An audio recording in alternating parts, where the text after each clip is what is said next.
겠습니다. 하나님의 말씀 아브라함의 유산이라고 하는 제목입니다. 창세기 26장 3절 4절 말씀 같이 봉독하겠습니다. 이 땅에 거류하면 내가 너와 함께 있어 내게 복을 주고 내가 이 모든 땅을 너와 내 자손에게 주리라. 내가 내 아버지 아브라함에게 맹세한 것을 이루어 내 자손을 하늘의 별과 같이 번성하게 하며 이 모든 땅을 내 자손에게 주리니 내 자손으로 말미암아 천하 만민이 복을 받으리라. 아멘. 오늘은 유산에 대한 이야기입니다. 유산이 뭡니까? 우리 부모 세대로부터 받는 은혜입니다. 은혜는 뭔가요? 우리가 뭘 한 게 아닌데 받는 게 은혜입니다. 그래서 부모님의 은혜는 하나님의 은혜랑 연결되고 비유되는 것 같습니다. 하나님께서 도무지 자격 없는 우리들에게 구원 주시고 생명 주시고 하나밖에 없는 아들까지 주셨는데 이게 은혜잖아요. 마찬가지로 우리 부모님도 다른 이유가 아니라 자식이라는 그 이유로 우리에게 한없는 사랑과 그 삶을 주십니다. 그래서 그런 면에서 하나님의 은혜와 부모님의 은혜가 비슷한 것 같고, 유산이라고 하는 것이 그렇게 따져보면 또 하나님의 은혜랑 비슷한 것 같다 생각이 듭니다.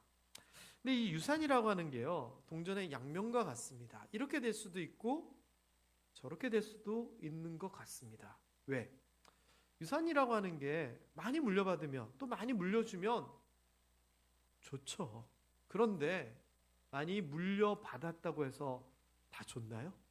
절대 그거는 아닌 것 같습니다. 물론 아무것도 안 물려받든지 빚을 물려받는 것보다 물질, 재산, 땅을 물려받으면 너무 좋지요. 그런데 그게 물려받았다고 해서 정말 다 좋아지나요? 아닙니다. 우리 주변에 많은 이야기들이 있잖아요. 재산 싸움 하느라고 형제간에 의가 갈렸다. 뭐 어느 그룹은 뭐 쪼개졌다. 그리고 우리 주변에 다퉜다. 또는 비참하고 속상한 이야기지만 유산 문제로 싸우다가 살인이 일어났다. 우리가 흔히 듣는 이야기들이 되어버렸잖아요. 그래서 이 유산이라고 하는 게 세상적으로는 참 좋은 것 같지만 과연 다 좋을까? 대답을 제대로 못할 것 같습니다. 오늘은요, 그렇기 때문에 정말 우리가 필요한 것들을 물려주자, 또 물려받자, 이 이야기를 함에 있어 아브라함의 이야기를 좀 살펴보겠습니다. 일단 아브라함, 그러면 재산 물려주는 거 없었나? 아닙니다. 아브라함도 아들 이삭에게 정말 많은 재산을 물려줬습니다. 말로만 하는 게 아니라 성경을 가지고 좀 찾아보면 이렇습니다.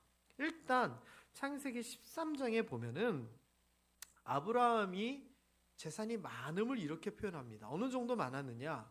조카 롯하고 같이 있다 보니까 목축을 하는데 물하고 풀이 재산이 너무 많아서 부족할 정도로, 소와 양이 너무 많아서 부족할 정도였다라고 얘기합니다. 그래서 성경에서는 그들의 소유가 많았다라고 표현을 합니다. 사실 아브라함은요, 그 원래 살던 고향 하란 땅에서부터 부자였습니다. 왜냐?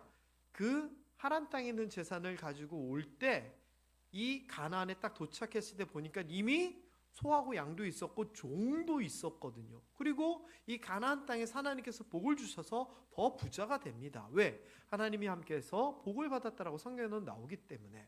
그래서 기본적으로 아브라함이 가지고 있었던 재산도 많았고 하나님께서 복을 주셔서 이삭에게 물질적으로 참 많은 것을 물려줬다라고 하는 것이 성경의 사실의 이야기입니다. 자, 그런데 아브라함이 이렇게 자기가 노력하고 벌어가지고 물려준 것 외에 말 그대로 생각하지도 않았던 재산의 증식도 있었습니다.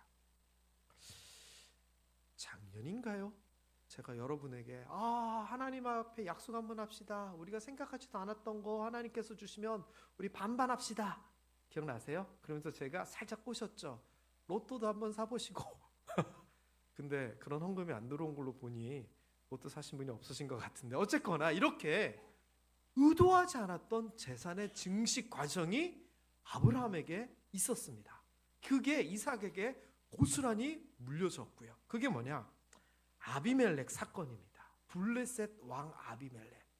아브라함이 블레셋 지역에서 있게 됐는데 아브라함 생각에는 사라가 너무 예쁜 거예요. 그리고 나이 많은 할머니 사라가 그 지역 사람들에게는 굉장히 이쁘게 보였나 봅니다.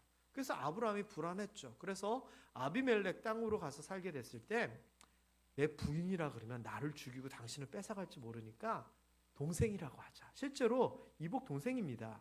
사라는요.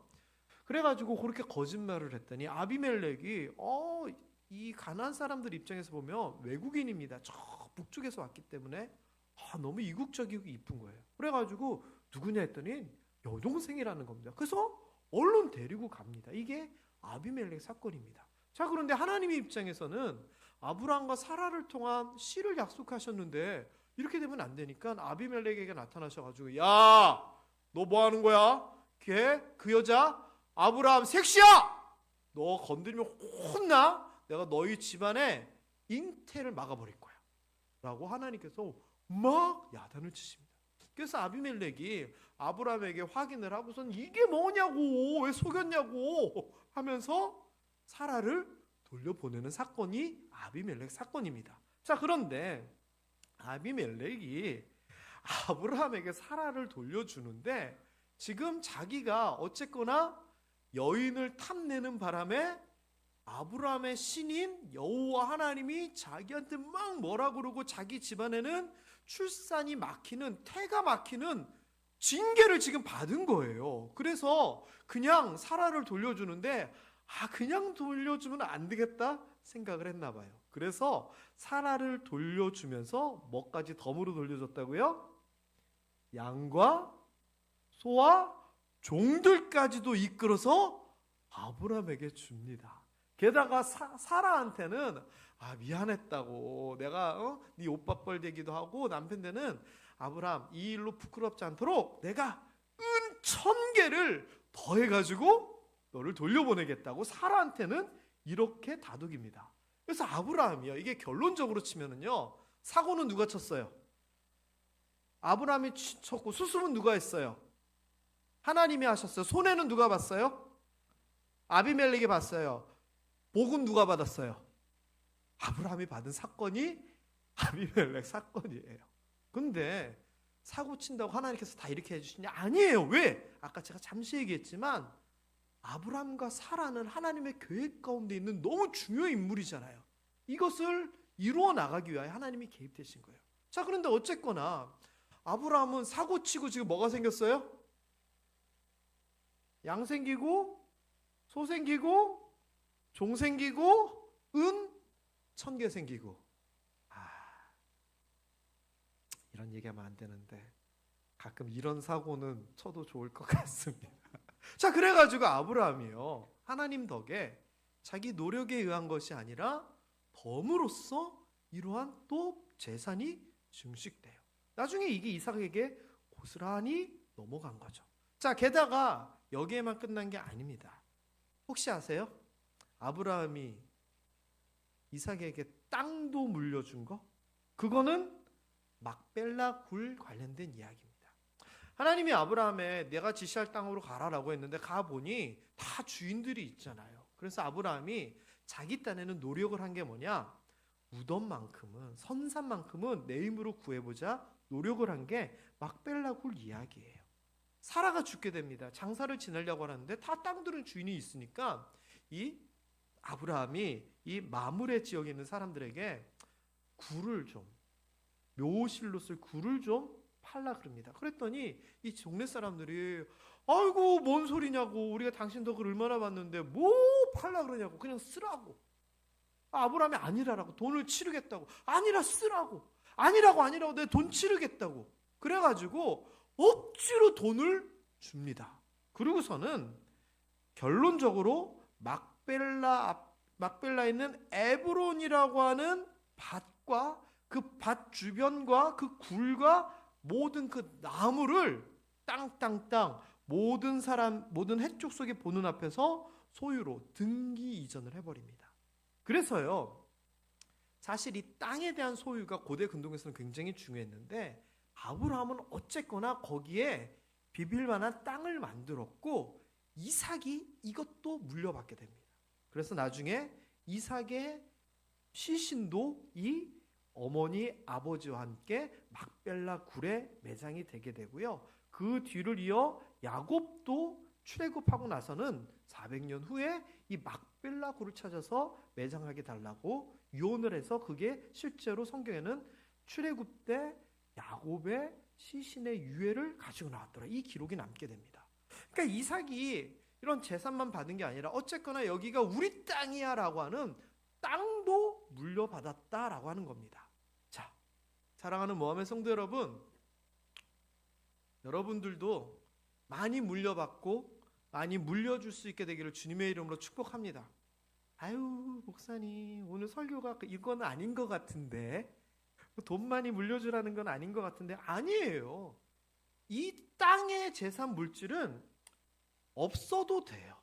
왜? 어차피 천국 가니까 없어도 돼요. 없으면 하나님께서 채워주시니까 못 물려받았어도 우리 세대에 만들 수 있어요. 그렇지만 있으면 좋잖아요. 나 유산 안 물려받고 안 물려줄래, 뭐 필요 없어 하시는 분 계신가요? 아무도 없으시네요. 그러면 이것도 우리의 기도 제목 돼야 돼요. 하나님, 내가 열심히 일을 하기도 하고 또는 하나님의 은혜로서 무언가를 이루어 내가 내 자녀들의 밑바탕이 될 수 있도록, 도움이 될 수 있도록 주여 도와주시옵소서. 이것 또한 우리의 기도 제목 되었으면 좋겠어요.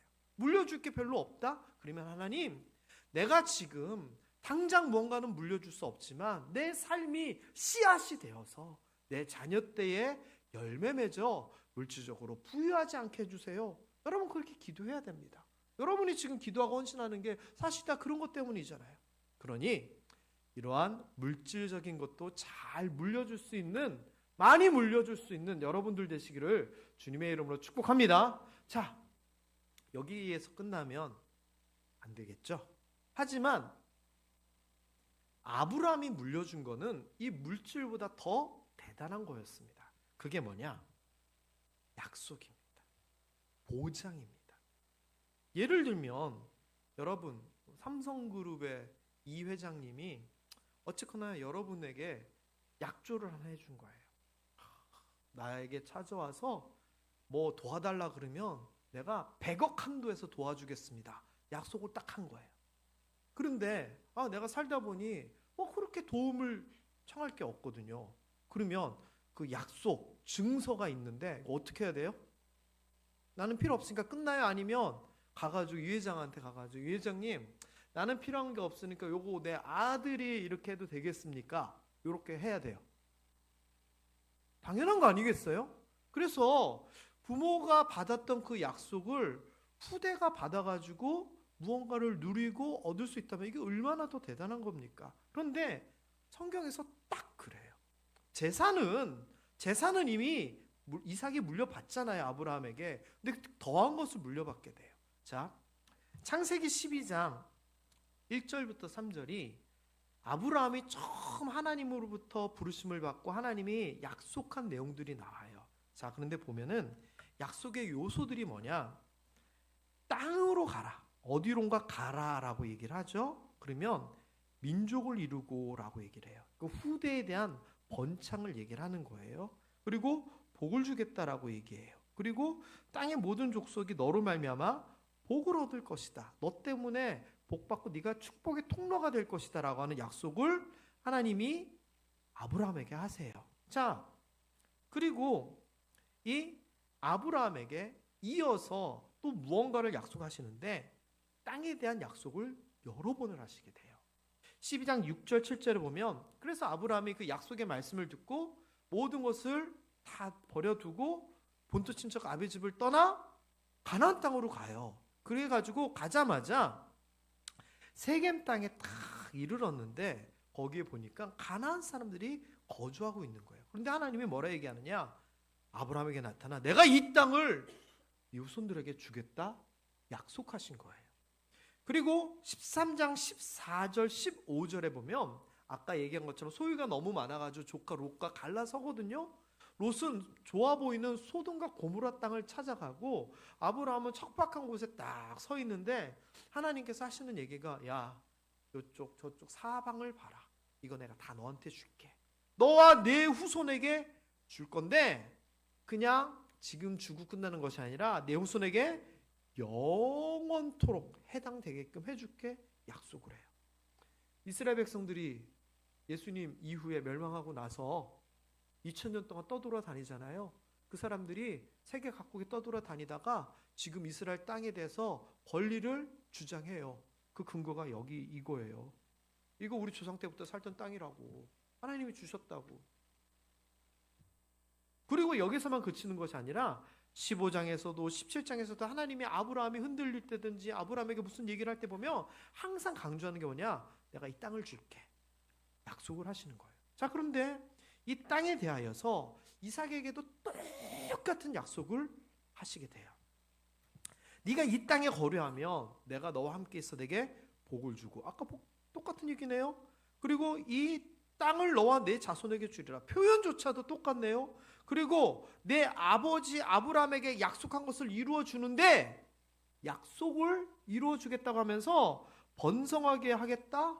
그리고 천하만민이 복을 받게 하겠다. 다시 얘기하면 12장 1절부터 3절까지 아브라함에게 했던 모든 약속을 이삭에게도 고스란히 이어서 해주시는 거예요. 아브라함이 만일 하나님의 약속을 저버리고 제대로 살지 않았더라면 하나님께서 이삭과 함께 할 이유가 없어요.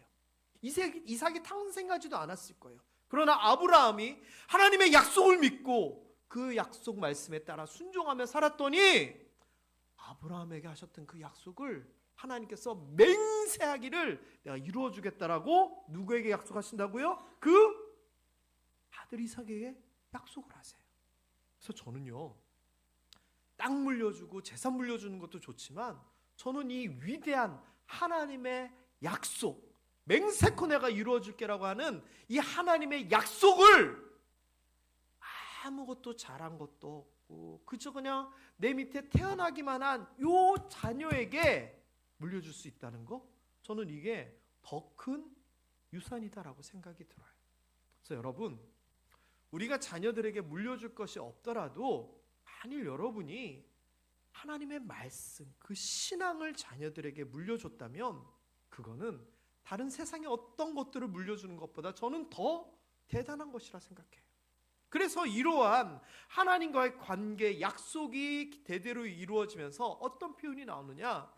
나는 아브라함의 하나님이요, 이삭의 하나님이요, 야곱의 하나님이다. 이 이야기가 나오게 되는 거예요. 그래서 여러분들도요, 나는 제 이야기로 할게요. 김세웅의 하나님이요, 김지강의 하나님이요. 이것들이 여러분 삶 가운데서, 가정 가운데서 이루어졌으면 좋겠어요. 아브라함이 저는 재산을 물려준 것보다 하나님과의 관계, 특별히 이 약속을 물려줬다는 것이 저는 더 대단하다라고 생각이 듭니다. 또 있습니다. 이번에는 뭘 얘기할 거냐면요, 이 약속이라고 하는 것은 사실 아브라함이 따낸 것이 아니라 하나님께서 주신 거잖아요. 그렇죠? 그런데 이번에 세 번째 제가 얘기할 거는 아브라함이 노력함을 통하여서 돈보다 땅보다 중요한 것을 자녀들에게 물려줘요. 그게 뭐냐? 믿음과 순종을 물려줘요. 이게 왜 중요하냐면요, 이삭의 모든 삶은 성경에서 아브라함은 믿음의 사람이다라고 얘기를 해요. 근데 이삭은 순종의 사람이다라고 얘기해요. 왜? 이삭의 삶에 있어서 중요한 세 가지 순종이 있어요. 첫 번째는 아버지가 자기를 제물로 바치려고 할 때 따라가가지고 순순히 묶여서 아버지의 손에 자신의 생명을 맡긴 그 순종이 있고요. 두 번째는 자기가 좋아하고 자기가 결정하는 것이 아니라 아버지가 엘리에셀을 통하여서 리브가를 데리고 왔을 때 아버지가 정해준 배필을 사랑으로 맞이하는 두 번째 순종이 있었고요.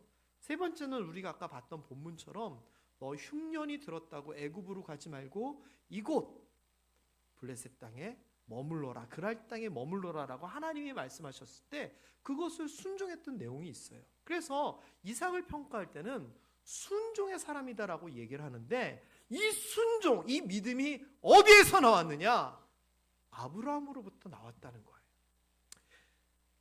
제가 방금 전에 얘기했던 독자 이삭을 번제로 바치라라고 아브라함 아버지에게 하나님께서 시험하세요. 아브라함이 얼마나 많은 갈등이 있었겠습니까? 그럼에도 불구하고 저 뒤에 신약 히브리서 같은 데 보면은 아브라함은 자기가 죽였을지라도 하나님께서 다시 살리실 것이라 믿고 그 일을 행했다 그래요. 왜냐? 하나님께서 뭐라고 약속하셨냐면은 너와 사라를 통하여 난 이삭을 통하여 네 후손들이 민족을 이루게 하겠다 약속을 하셨잖아요. 그러면 하나님의 약속은 이삭을 통해서인데 내가 지금 죽이면 몰라 하나님이 살리겠지 이 믿음이었다는 거예요. 그렇기 때문에 아브라함은 그걸 감당할 수 있었는데 이삭은 뭐예요? 혈경왕성하고 젊은 이삭이 아버지가 시키는 대로 순순히 묶여가지고 제단 위로 올라가고 뭐였을까요? 아버지에 대한 신뢰예요. 아버지가 믿고 있는 하나님을 향한 믿음을 이때 이삭은 배우기 시작한 거예요. 하나님을 믿고 하나님 말씀에 순종했더니 진짜 일이 험하게 되지 아니하고 하나님이 예비된 제물을 통하여 이렇게 될 수 있고 아버지가 하나님 앞에 칭찬받는구나. 나는 이해가 되지 않지만 하나님이 말씀하시면 순종하면 이렇게 결과가 좋게 되겠구나. 이때부터 배운 거예요. 이것만 배웠을까요? 성경에는 나오지 않았지만 이 이야기도 분명히 배웠을 거예요. 무슨 얘기냐? 하나님께서 12장 1절부터 3절 처음에 아브라함 보고 내가 지시할 땅으로 가라 얘기했을 때 그 다음 나오는 9절이 4절이에요. 이에 아브라함이 여호와의 말씀을 따라갔고 말씀대로 그대로 순종하거든요. 근데 이거를요 이삭한테 얘기하고 가르쳤을까요? 안 가르쳤을까요? 아버지, 근데 우리는 왜 생긴 게 좀 틀려요 저 사람들하고? 그건 말이야 우리의 고향은 저 북쪽의 하란인데 하나님께서 어느 날 착 나타나시더니 아브라함아 내가 지시할 땅으로 가라. 그럼 내가 복을 주고 후손도 번창하게 하리라 이러셨던 거야. 그래서 아버지 어떻게 하셨어요? 어떻게 하긴 어떻게 해? 하나님이 얘기하셨으니까 그냥 고향에 이런 거 다 두고 아빠가 일로 온 거지. 그래서 우리가 고향은 사실 저쪽이야. 이런 거 살면서 얘기했을까요? 안 했을까요? 당연히 얘기하죠. 그러면 이삭은 뭘 배운 거예요? 아버지의 삶을 통하여 하나님이 말씀하셨더니 우리 아버지는 모든 것을 다 내려두고 순종했구나. 그러고 나서 이 가나안 땅 아무도 모르는 땅에 왔는데 하나님 말씀에 순종했더니 하나님께서 함께 하사 복을 주어 이렇게 번성하게 하셨구나. 다시 얘기하면 이삭은 아브라함의 삶을 통하여 아브라함의 믿음과 순종을 보고 배운 거예요. 그래서 어떻게 됐느냐? 우리가 봤던 그 본문이요. 애굽 그 자기 살던 지역이 기근이 나고 비가 안 와가지고 물 많고 곡식 풍성한 애굽으로 가려고 그랬더니 하나님이 말린 거예요. 가지 말라고. 그러면서 아까 본 본문처럼 네가 안 가고 이 땅에 거하면 내가 너와 함께해서 복을 주고 네 자손들이 번창하게 하고 이 땅도 주고 너를 통해서 모든 민족이 복받게 해줄게. 하나님께서 아버지에게 얘기한 것과 똑같은 얘기를 이삭에게 해요. 그랬더니 아까 그게 5절이었잖아요. 6절에 그 다음 얘기가 뭐냐?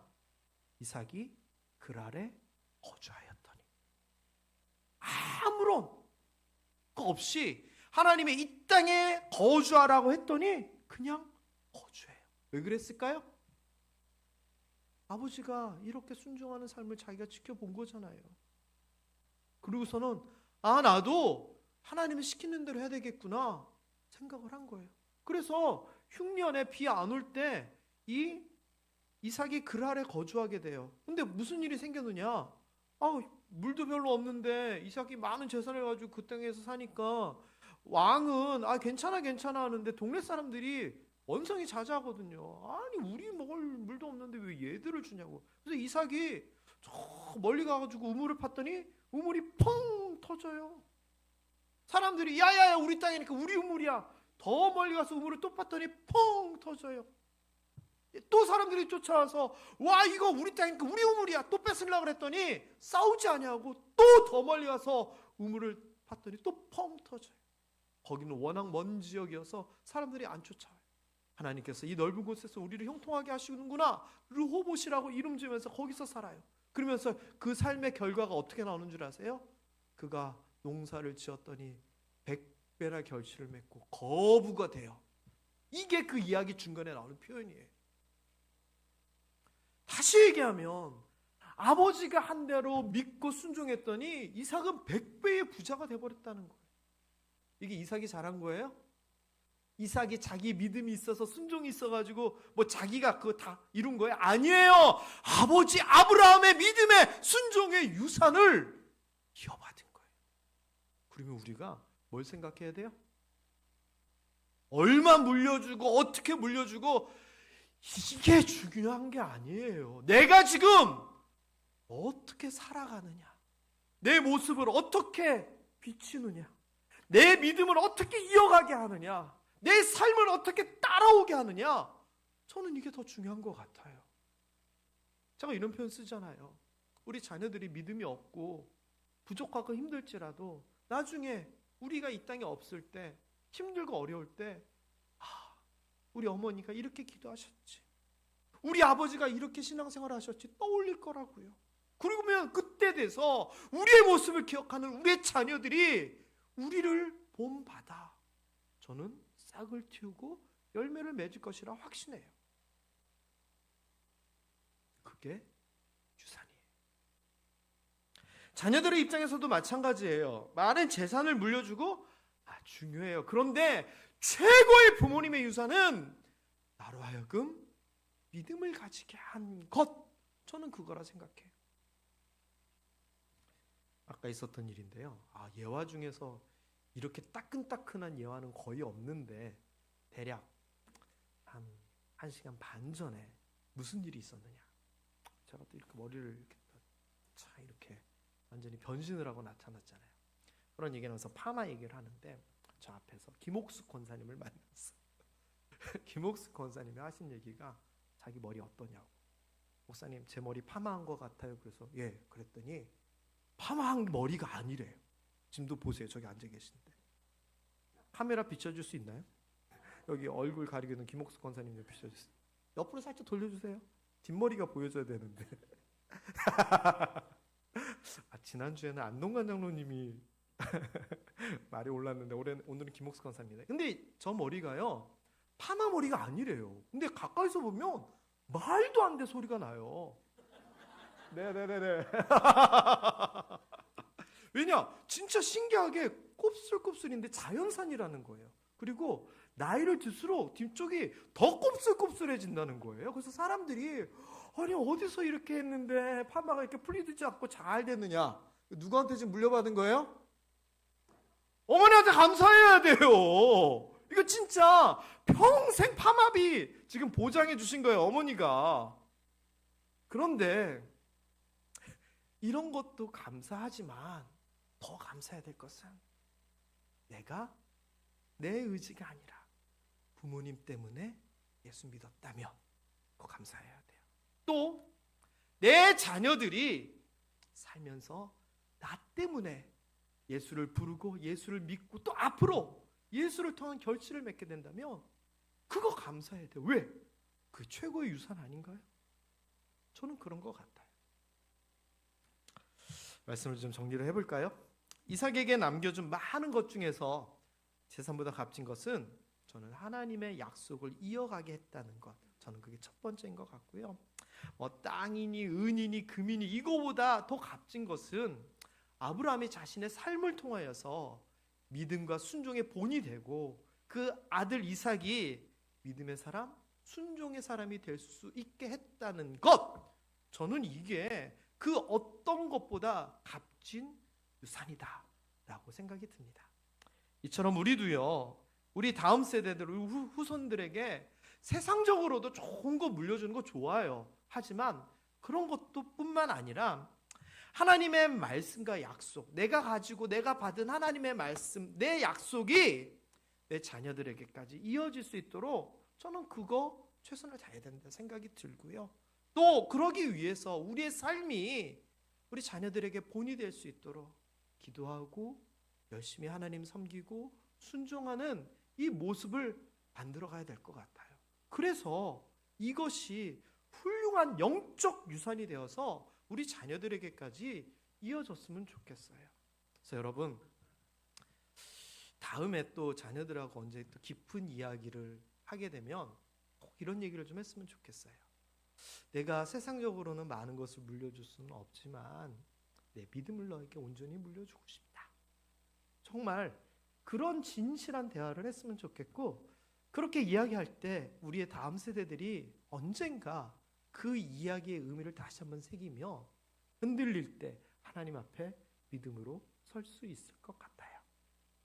아브라함 링컨이 그랬잖아요. 자기가 물려받은 것 중에서 제일 소중한 것은 어머니의 성경책이었다고.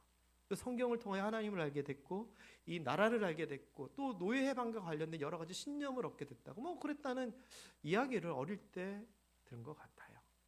우리도 이런 것들을 남겨주었으면 좋겠습니다.